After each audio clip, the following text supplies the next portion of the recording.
J'ai toujours aimé dessiner, alors donc j'essayais de faire des tas de choses, des arbres, je me mettais en colère parce que j'y arrivais pas, ou faire un coin avec la cabane, mais la cabane elle tenait pas debout, alors je me fâchais, mais je veux dire, j'avais toujours un crayon, du papier pour dessiner, hein, c'est sûr. Le premier dessin que j'ai commencé à faire sérieusement, c'est avant que ma grand-mère disparaisse, je devais avoir 10-11 ans, je me suis attaqué au portrait du pape Pie XII. Il venait de mourir et ça m'avait tellement, comme on était une famille religieuse, ça m'avait tellement choqué qu'il a fallu que je fasse ce dessin-là et puis après je l'ai fait en pyrogravure sur du bois et je trouvais qu'il lui ressemblait jamais assez, alors je recommençais jusqu'à temps qu'il a fini comme un noir.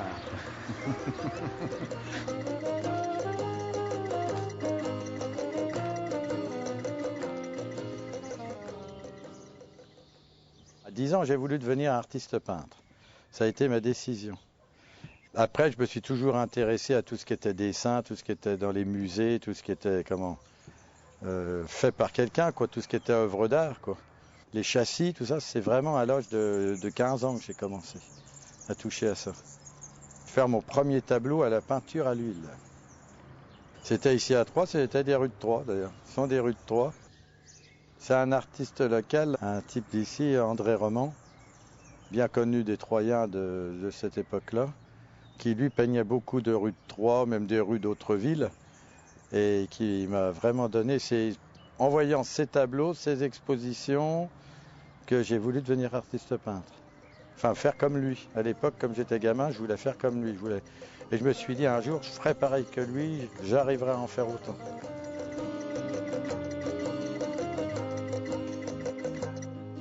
La Seine-sur-Mer, je partais d'ici parce que j'en avais marre.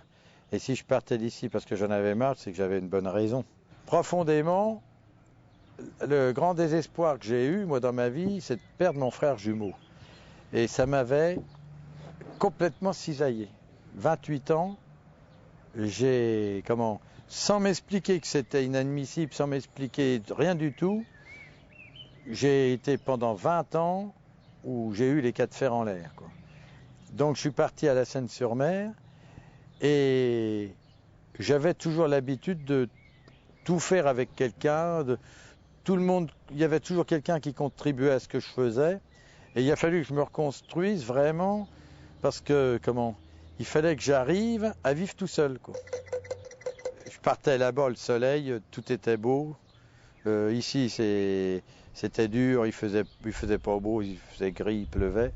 Là-bas, tout allait être beau. Et puis, en 6 mois, je me suis rendu compte que c'était partout pareil. Quand on partait, un homme qui part avec un cancer dans le ventre, c'est pas parce qu'il change de région que son cancer il disparaît.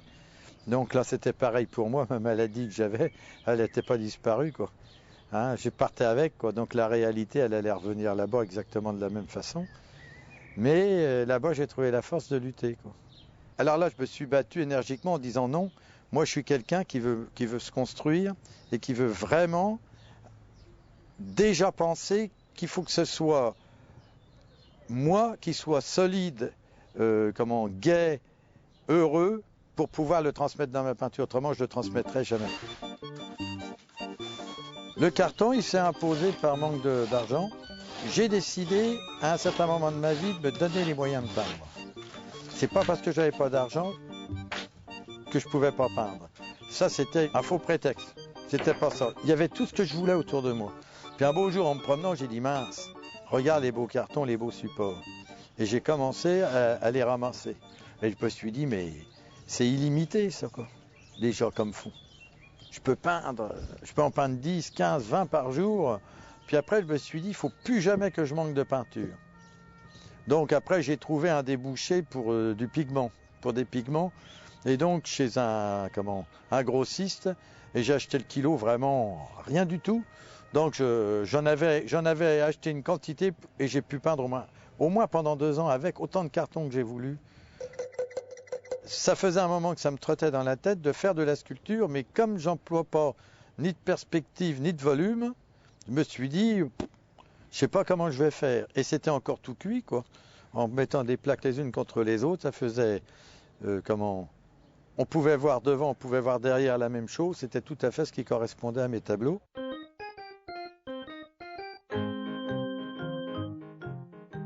Ah ben moi, le thème de la vache, ce qui a déterminé, c'est de ne plus en voir. D'être perdu dans le midi de la France, et puis certainement le manque de verdure, le manque d'animaux, et puis c'est venu tout seul, quoi, comme ça, c'est tout. Des premières vaches, alors là, d'un aspect, je veux dire, burlesque, quoi, c'était même pas des vaches, quoi. Et pour moi, c'était des vaches. Je les voyais bien, donc il y avait un décalage énorme entre, le midi et ici, quoi. Il y avait un décalage énorme. Ça voulait dire que ça faisait un moment que je n'avais pas vu des vaches. Ça ne veut pas dire que je les avais oubliées, mais je veux dire, c'est un exercice perpétuel. Donc on croit qu'on pourrait dire, bon bah tiens, Herbillon, il fait toujours des vaches, je prends des vaches, il fait des vaches. Mais à chaque fois que je fais des vaches, à chaque fois je les améliore, je les améliore, je les améliore. Pour moi, je trouve qu'une vache, c'est tellement beau que je les rends belles comme moi j'ai envie de les voir, quoi. C'est dans le Midi que j'ai trouvé toutes les simplifications de peinture qui me mènent aujourd'hui à pouvoir peindre tout ce que je veux. Ah oui, bah moi je pense que je dois avoir un style, c'est-à-dire étant donné que je suis autodidacte, je me suis sorti du pétrin tout seul. Et quand je dis tout seul, c'est pas pour ignorer les autres, ni pour dire que je fais de la meilleure peinture que d'autres personnes, mais je veux dire, il a fallu que je trouve les moyens, quoi, tout seul, quoi. J'ai jamais appris la peinture. Faire quelque chose, il faut que je le voie, il faut que je le sente, il faut que je le touche. Si on me l'avait expliqué par des bouquins ou théoriquement, là, je suis incapable de faire quelque chose. Il faut que je vois travailler quelqu'un, un jardin. Bon, bah rien que sa façon de prendre un outil ou de travailler, bon, ça suffit, quoi. On voit, tiens, lui, il sait s'économiser quand il bêche, hop, ça tourne tout seul. Bon, bah c'est le geste qui est important, quoi. C'est parce que je l'ai vu. Dans le temps, je prenais des croquis, et quand je prenais des croquis, quand je rentrais à la maison, je me plantais toujours. J'ai travaillé sur place, dehors, au moins pendant 10-15 ans. Ici, je chevalais ici dans l'Aube, avec des amis peintres d'ailleurs. Et je me suis rendu compte que j'arrivais jamais à ce que je voulais. Et un beau jour, l'instinct de me promener, par exemple, dans le Midi de la France, d'être sur les plages et de rentrer chez moi, et de me mettre à peindre les plages, bon, bah, j'en racontais beaucoup plus que si j'avais été sur place.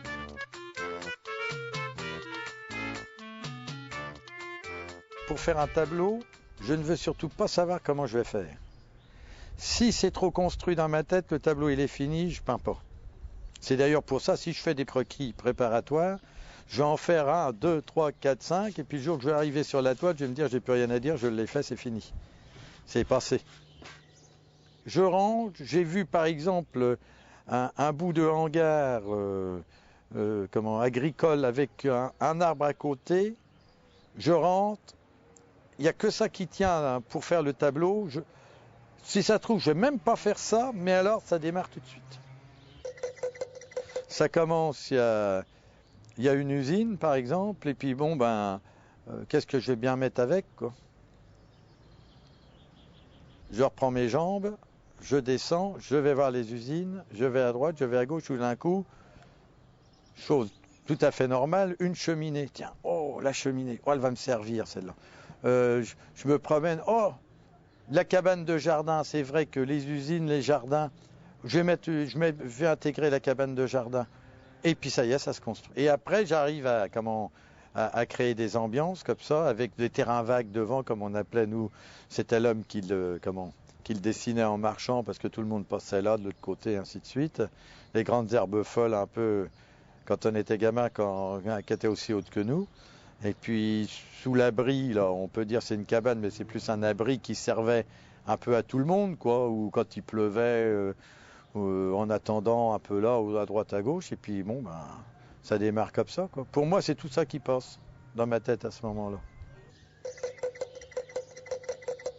C'est Van Gogh qui disait ça, il disait, au début, je savais peindre une pomme, puis il dit, après, j'ai su peindre la pomme, mais mûre. Et donc, ça voulait dire que bon, il arrivait à mettre la poésie dedans, quoi, de la poésie dedans, quoi. C'est peut-être de là qu'on les appelait les peintres, des expressionnistes, quoi. Ils arrivaient à donner une expression à quelque chose. On pourrait dire que maintenant, je peux me permettre d'exprimer ce que j'ai envie. techniquement, le problème n'est plus là. Il n'y a plus de problème technique. C'est terminé ça. Donc c'est pour ça que je vais avoir une facilité. Par exemple, quand je faisais des vieux 3, j'avais encore le problème technique. À ce moment-là, j'avais encore, oh mince, des fois l'ombre, comment je vais faire ressortir ça ou ça, alors que là, maintenant, je m'imagine déjà le régal que ça va être. Pour pouvoir avoir un contact avec les personnes qui m'entourent, j'ai décidé d'apporter la joie et le courage dans mes œuvres. Tu vois ? Pour que les gens, quand ils regardent mes œuvres, ils aient vraiment de la joie et que ça leur donne vraiment un courage pour eux-mêmes, quoi, dans la vie, quoi. Et j'ai décidé ça, et quelques temps après, ce qui était amusant, on me disait, oh, quelle joie qu'il y a dans vos peintures. Oh, on me parlait de courage, on me parlait de choses comme ça, et donc je me suis dit, c'est clair, quoi, il n'y a qu'à décider. Vivre de ma peinture, c'est vital, je veux dire, bien entendu, mais vivre de ma peinture, c'est le plus gros challenge. De franchir le pas, de pouvoir vendre mes peintures, et que ce soit tout à fait normal, et que je me sente bien au moment que je le fasse, sans arrière-pensée, sans être quelqu'un qui culpabilise de ci ou de ça, c'est vraiment clair. Mais pour moi, la chose la plus importante, c'est de pouvoir vivre et de pouvoir peindre, pouvoir voir ma famille, pouvoir bouger quand j'en ai envie. Vraiment, c'est ça, quoi, l'idéal, quoi. C'est vraiment l'idéal. Être connu, vendre des peintures très chères, bon, pourquoi pas, hein, ça peut être bien. Mais je veux dire, surtout avant tout, c'est de pouvoir se gérer pour pouvoir faire ce qu'on a envie dans la vie. La peinture, c'est qu'un petit moyen de développer sa vie, quoi. J'ai tellement connu le bonheur dans certaines choses que je me dis que demain, je trouve quelque chose de plus extraordinaire, la peinture, j'abandonne ça comme un... Bon. Ah oui, sûr. D'ailleurs, c'est-à-dire quand je dis je pourrais, je me l'accorde. Je me limite, je me dis, bah non, si j'ai plus de peinture, je peux plus vivre. Bon, bah, c'est que la joie, elle est vite limitée, et puis tout est limité. Donc j'ouvre cette porte-là, grande comme tout. Mais alors, plus j'ouvre cette porte-là, et peut-être plus ça me plaît de faire de la peinture, je veux dire,